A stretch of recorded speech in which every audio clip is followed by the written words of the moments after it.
台积电在投资美国$9100,000,000，但总统府是表示，政府会将上届先进的制定留伫台湾。行政长杜英台伫立法院的时，伊嘛强调，无论产业安全进行全球布局，金一定会留伫台湾。这是政府和产业界共同的立场。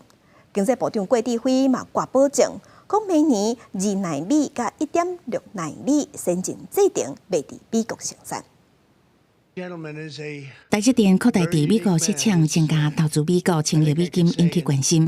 美国总统川普讲，这件投资案，互美国伫晶片产业有优势。佮强调，若是台湾有代志，美国就会当发挥重大影响力。不过外界烦恼，恐惊互台湾的地缘政治重要性降低。总统府测试回应，事先已经有充分掌握，政府的立场是必须有助咱国产业的全球布局，不过会将上先进的制程留伫台湾。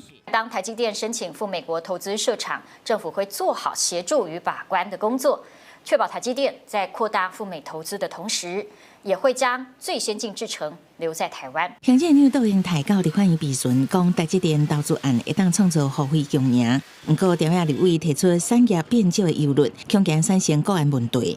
国民党瓜子温度之议，何国新山雪变半冰山，台湾适顿下热，咱的条件还剩偌济？似乎是我们的细盾已经被削弱了。你对这件事情的看法？之前在这里跟委员答复的时候，我说过，我们希望达到4个原则。第一个就是台湾在这个制造领先的地位不会改变，那这个也是民主供应链的形成的一部分。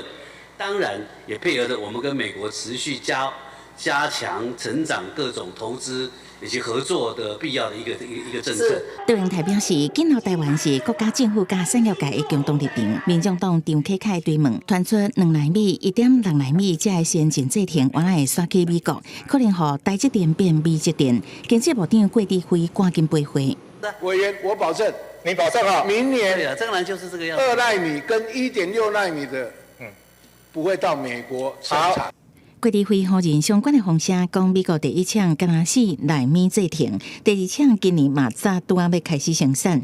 杜英台强调，一定会互台湾保持伫国际产业链的关键地位。记者综合报道。